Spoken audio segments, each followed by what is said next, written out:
I'm here with Tom Shannon, who is the master franchise holder for Kendall Bell in Ireland. Tom, great to see you today. Nice to see you too. Tell us, franchising, is this for you? How big is franchising in Ireland? Is it a big industry or small industry, or where does it sit in Ireland? Franchising is a thriving industry in Ireland. The industry as a whole turns over about 2.24 billion euros. We employ about 43,000 people in the industry in Ireland, and there are over 4,000 outlets throughout the country. We're in a recession at the moment. People are finding it difficult to move forward, to raise finance, to get new business, and I suppose people may be looking at franchising as a way forward for their career, etc.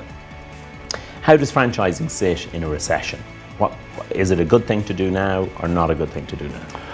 Franchising has always traditionally proved quite successful in recessionary times, and it's proven so again over the last 2 or 3 years. We're continuing to grow.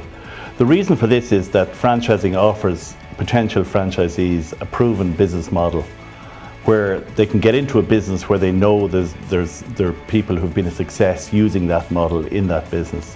What are the advantages for a person personally to become part of a franchise? The old adage that franchising will allow you to be in business for yourself but not necessarily by yourself really holds. What a franchisee will be able to avail of are the proven successes of existing franchisees in the country. He'll get great support from the master franchisor. For example, we in Kendall Bell give a lot of support to our franchisees.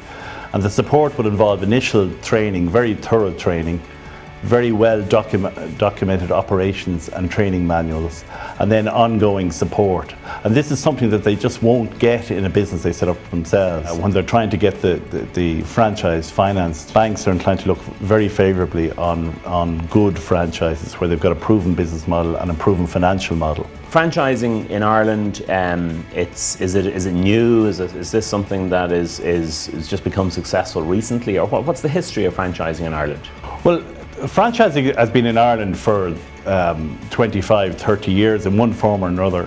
Initially, people would have known franchising for retail food outlets, the likes of McDonald's, etc. would have been the well-known franchises in Ireland. Name some of the other franchises in Ireland, just for argument's sake. Successful franchises would be franchises like Snap, Home Instead. So, franchising, is it something that is going to cost a lot of money, or like what's it going to cost me to get into franchising if I wanted to set up in the morning, generally in franchises? Well, it very much depends on the type of franchise. The common denominators are there's typically an initial franchise fee which the franchisee pays to the franchisor, and that will depend on the size of the franchise. Then there are setup costs. Now the setup costs vary. For instance, if you're going to get into a retail outlet, kitting out a retail outlet can be very expensive.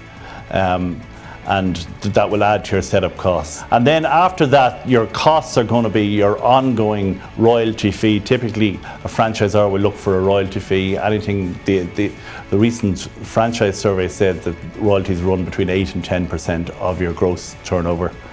And there may be some other costs involved. Tom Shanahan, thank you very much for talking to us. And thank you.